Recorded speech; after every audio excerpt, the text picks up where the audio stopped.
Bonjour à tous et bienvenue dans Menu Sport au programme football avec les Bleus ou encore la Ligue des Champions au féminin, tennis ou encore Formule 1. Et puis nous serons avec deux grands espoirs du rallye français, deux jeunes pilotes qui ont disputé le week-end dernier l'étape française du WRC en Alsace, mais version junior. On en saura plus sur leur discipline juste après le journal. C'est parti.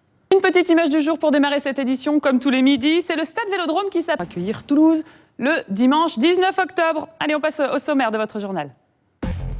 Mais avant de développer tous ces titres, quelques résultats de tennis avec le tournoi de Shanghai qui se dispute cette semaine et ça se passe plutôt bien. À 3 jours du match amical de l'équipe de France face au Portugal de Cristiano Ronaldo, ce sera samedi soir au Stade de France. Les Bleus sont à huis clos aujourd'hui à Clairefontaine.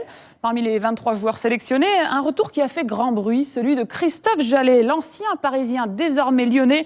Un choix de carrière payant pour le latéral. Tiffany N. Il avait créé le scandale après ses propos racistes l'été dernier. On se souvient de l'épisode Paul Pogba. Carlo Tavecchio, président de la Fédération italienne de football, n'est finalement pas resté impuni. L'UEFA s'est montrée intransigeante en lui infligeant une suspension de 6 mois. Les détails avec Aurélia Collin.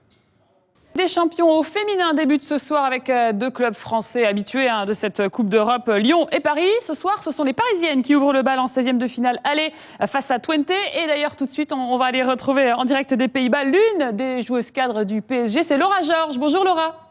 Bonjour. Alors, on vous imagine impatiente à l'idée de retrouver cette Ligue des Champions. On rappelle que l'an passé, les Parisiennes ont été sorties d'entrée de jeu dès les 16e de finale. On efface tout, on recommence et on ne peut que mieux faire finalement. Ouais, c'est vrai qu'on est sorti un peu tôt de la compétition, donc maintenant on a voilà. Twente ce soir aux Pays-Bas, le coup d'envoi est à 19h. Juste donnez-nous un petit peu les coulisses là, à quelques heures du coup d'envoi. Vous en êtes où? Quel est le programme de ces dernières heures? 19h pour ce match face à Twente. Merci beaucoup Laura Georges d'avoir été avec nous. Bonne chance pour ce soir. Et puis on rappelle que l'autre club français engagé, c'est Lyon, entrera en lice demain en Italie, à Brescia. Suite de la deuxième journée de Pro A hier soir avec la belle victoire du promu Rouen sur son parquet. Et pour en savoir un petit peu plus, on va aller rejoindre l'envoyé spécial l'équipe pour suivre ce Grand Prix, Anne Giantini du côté du Japon. Anne, est-ce que vous pouvez nous faire un point sur les dernières heures du côté de l'hôpital de Yokkaichi? Oui, bonsoir. Communiqué de presse de son écurie qui a été fourni hier aux alentours de 17h heure française à Marussia, un communiqué de presse validé par la famille de Jules Bianchi. On apprend la nature exacte de la blessure, on connaît son diagnostic, mais on n'en sait pas beaucoup plus. Giantini en direct depuis le Japon. Soyez bien sûr évidemment devant vos télévisions que nous vous tiendrons informés de l'évolution de l'état de santé de Jules Bianchi. Que devient Mike Tyson, l'ancien champion du monde poids lourd qui a mis fin à sa carrière de boxeur en 2002? Il s'est lancé un nouveau challenge, un one-man show. Une seule représentation en Europe, ce sera demain soir à Monte-Carlo. Alors à quoi peut-on s'attendre? Notre journaliste Mickaël Lefebvre l'a rencontré cette semaine à Monaco. Alors on a hâte de voir ça. Ce sont peut-être de nouveau Sébastien Loeb ou Sébastien Ogier, de futurs grands pilotes qui vont me rejoindre dans un instant en plateau. Deux pilotes du team Rallye Jeunes vont venir juste après le zapping. On est ravis d'accueillir sur ce plateau deux pilotes de rallye, aujourd'hui de jeunes pilotes. Tous les deux, vous avez intégré le team Rallye Jeunes FFSA en 2013 pour vous, Eric, en 2014 pour vous, Johan. Rappelez-nous juste le principe de cette grande... c'est une détection à travers toute la France, je crois qu'il y a 5000, un énorme tremplin, c'est un raccourci... Pour tout pilote lambda, donnez-nous une idée, qu'est-ce qu'il faut faire pour espérer avoir un volant sans passer par cette case-là? Ça doit être un budget énorme, des sacrifices de fou, enfin c'est compliqué, on imagine. De bons milliers d'euros. Parce qu'objectivement, tous les deux, on n'aurait pas pu commencer une carrière dans le sport automobile sans la détection Rallye Jeunes FFSA. Vous avez une petite idée, une petite fourchette de combien ça coûte pour avoir un volant WRC? Je pense. D'accord, donc bon courage. Il faut savoir qu'à chaque étape du championnat WRC dont on parle tous les week-ends sur l'équipe 21, il y a aussi l'équivalent WRC 2, WRC 3 et WRC Junior. D'ailleurs, on rappelle que c'est un Français qui domine et qui va l'emporter. C'est Stéphane Lefebvre, c'est ça? Ouais. Vous connaissez, c'est un copain? Oui, très rapide. Et du coup, la conséquence, c'est qu'en remportant le WRC Junior, eh bien, il a remporté le droit d'avoir un volant pour l'an prochain dans la catégorie supérieure. C'est ça, en WRC 2. Ouais. Est-ce que c'est un petit peu cette voie-là qui vous attend et vos ambitions pour la suite? Commencer en junior et de passer les étapes les unes après les autres? Il y avait de la concurrence, c'était pas évident dès le départ. C'était terminé tous les deux dans le top 5, donc pression supplémentaire quand même quand on sait qu'on est à la maison, qu'il y a beaucoup de monde qui va nous regarder. Ah oui, une bonne petite pression, mais de la bonne pression, parce qu'on se dit, de toute manière, on n'aurait jamais été là sans Rallye Jeunes. Ensuite, apprendre à gérer le stress. Et gérer le stress, les routes, parce qu'il y a beaucoup de... Oui. Championnat du monde. Oui, surtout en championnat du monde, on imagine. Quelles sont vos relations? Parce que vous êtes tous les deux quand même issus de la même maison, le team Rallye Jeunes. mais en même temps, à un moment donné, vous allez être en concurrence sur les routes, j'imagine. Donc, on est copains. Dans la voiture, on s'attend à l'arrivée de la spéciale pour avoir le temps de... Il y a quand même le copilote. À quel moment on choisit le copilote? On rappelle, Sébastien Loeb, c'était Daniel Elena. Sébastien Ogier, je ne l'ai plus. Oui, pardon.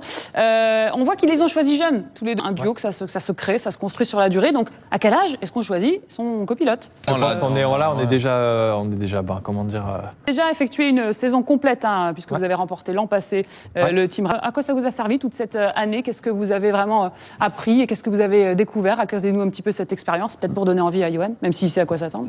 C'est vrai, mes premiers pas sur Terre avec de bons résultats, gagner aussi. Ça a changé votre vie, cette détection. Complètement. Ce que vous êtes en train de nous dire. Je ferai des études et puis finalement, je suis revenu à ma première passion. Vous savez quoi pour vous? C'est un idéal à atteindre ou alors c'est même beaucoup trop pour vous? C'est presque impossible. Quels sont vos objectifs pour vos futures carrières? Les prochaines épreuves, les prochains rallyes, on espère qu'on entendra encore parler de ces deux-là. On va retenir bien leur nom, Eric Camilli et Yoann Rosset. À 20h50, ça s'appelle Sport Science. Quant à nous, on se retrouve tout de suite pour les courses à 13h30. Vous en saurez plus évidemment sur cette course et sur toute l'actualité hippique du jour. Bonjour à tous si vous nous rejoignez sur le plateau de l'équipe 21 avec évidemment monsieur Guillaume Comès. Bonjour. D'ailleurs, quel est l'enjeu du jour avant de partir tout de suite sur l'hippodrome de Bordeaux? On a vu qu'il y avait 16 compétiteurs, qu'il s'agit du prix Arad Melleret. On va s'intéresser à quoi? On va parler plus dans quelques minutes. On prendra la direction de l'hippodrome, mais avant cela, un court rappel de l'actualité sportive du jour. Allez, retour aux courses et à notre course événement du jour dans un gros quart d'heure maintenant. Ce prix, ce handicap de Bordeaux d'ailleurs, il a un autre nom, le prix sur les différentes forces et faiblesses. On écoutera également les jockeys. On continue avec un petit peu le tour de l'actualité hippique du jour et notamment un driver, Mathieu Abrivard, qui repart vite dans son retour. Ça montre un petit peu toute sa détermination. Hier, on était à Maison-Lafitte pour notre course événement. Et bien juste après, il y avait une belle course. Et voilà pour Olivier Pellier qui a donc brillé hier du côté de Maison-Lafitte. On va maintenant s'intéresser à un jockey qui brille très régulièrement et qui s'est encore fait remarquer lundi dernier. C'est Maxime Guyon qui a atteint le cap des 1000 victoires. Stéphane, bonjour Maxime. Oui, bonjour. Bravo, et 2000, félicitations. Oui, merci. Alors, ce cap, qu'est-ce qu'il symbolise? Je pense que c'est vraiment très important dans la carrière d'un jockey de passer les 1000 victoires comme j'ai pu le faire. Donc voilà, c'est un cap. Je suis vraiment très content de l'avoir. Le 2000e? C'est gentil, merci. Et avec la cravache d'or. Merci Maxime, merci. Merci Maxime. Allez, on enchaîne cette page consacrée à l'actualité hippique avec un nouveau mari pour Trèves, la championne. Oui, éleveur, un homme très complet. C'est tout l'entourage de Trèves qui est récompensé. Allez, on passe à notre course événement du jour. On est à Bordeaux, on le rappelle, dans 10 minutes bientôt. Donc, ce fameux prix Arad de Melleret. On jette un petit coup d'œil au parcours. Qu'est-ce que Le 3, Bill Gay Kagan, parce que... Au début d'émission, c'est un lictus avec un duo d'enfer. Oui, le duo d'enfer, on le rappelle, il s'agit de son jockey, François-Xavier Bertrand, et de l'entraîneur Fabrice Rowe. Vous vouliez également nous parler du 4. Voilà pour Julien Auger qu'on a joint ce matin, qui sera donc à bord du 4 Camille de Chat. Vous vouliez nous parler pour terminer du 8 Pokémon. Très importante, j'insiste. Vous savez, ce sont les meilleurs jockeys, les meilleurs drivers uniquement lors des courses événements. Vous avez parlé de vos favoris, qu'en est-il du public? Un petit peu question d'intégralité. Florence, est-ce que vous êtes d'accord avec Guillaume qui vous... 4e place. Et guettez bien notre bandeau déroulant pour connaître l'arrivée dès qu'elle sera officialisée.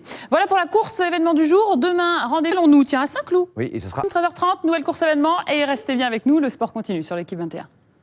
À 3 jours du match amical de l'équipe de France face au Portugal de Cristiano Ronaldo, ce sera samedi soir au Stade de France. Les Bleus sont à huis clos aujourd'hui à Clairefontaine.